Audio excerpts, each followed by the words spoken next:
93 WIBC Mobile News. On the level, on the go.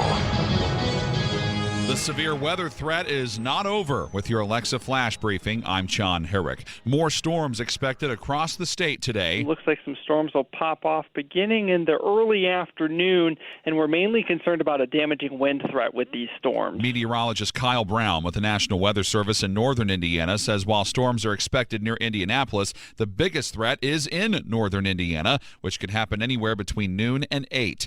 Coronavirus help. Kurt Darling reports on one of your senator's feelings on a bill that's been signed by the president. It's called the Paycheck Protection Flexibility Act. This act will make a number of improvements to the important Paycheck Protection Program from which so many Americans have benefited. Senator Todd Young praising the ability of Congress to pass it in a bipartisan manner. Like what was in his bill in the Senate, the House version, which was signed into law by the president last week, eases back the rules a bit for businesses to get PPP loans and be eligible for those loans to be forgiven. Kurt Darling, 93 WIBC Mobile News. The smallest piece of the $80 million coronavirus relief package for Indianapolis could be one of the most visible. Eric Berman explains. The city is giving $20,000 to the Arts Council of Indianapolis to remind people to wear masks. President Julie Goodman says 6 local artists will create posters, which will start popping up in stores and restaurants in a couple of weeks. We have reached out to a number of artists that we have worked with in the past, and as well as some new artists,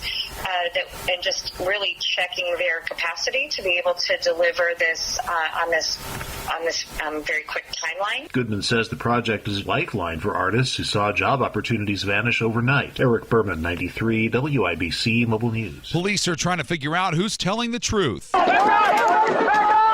Video taken and posted on Facebook of protesters on top of a van on Monument Circle Monday night, but the video doesn't clearly show if the van hit the protesters first or if they jumped on the van first. That's what police are trying to sort out. They say the driver's cooperating and none of the protesters were seriously hurt.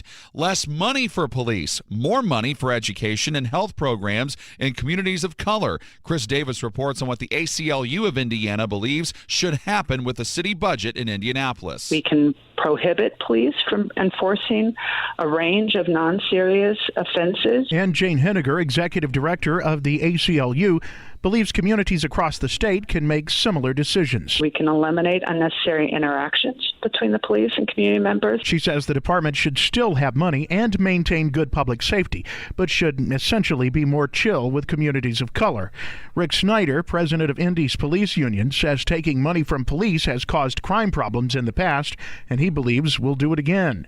Chris Davis, 93 WIBC Mobile News. And a lot of drugs were found at a Blackford County man's home, but how was he able to buy the drugs? Rob Conant explains. Police received a tip that Arnold Johnson was selling meth, cocaine, heroin, and marijuana. And when they searched his house, they found all of those inside. When they asked Johnson where he got all the drugs, he told police he cashed his $1,200 coronavirus relief check and bought it all in Ohio. Now he's facing numerous charges related to possessing and dealing drugs. Rob Conant, 93 WIBC Mobile News. WIBC's flash briefings are updated throughout the day, so you can always check for the latest local news. You can also rejoin us in the car at 93.1 FM to stay on top of the latest traffic alerts, weather, and news. I'm John Herrick, on the level, on the go, and on Twitter at 93 WIBC and WIBC.com.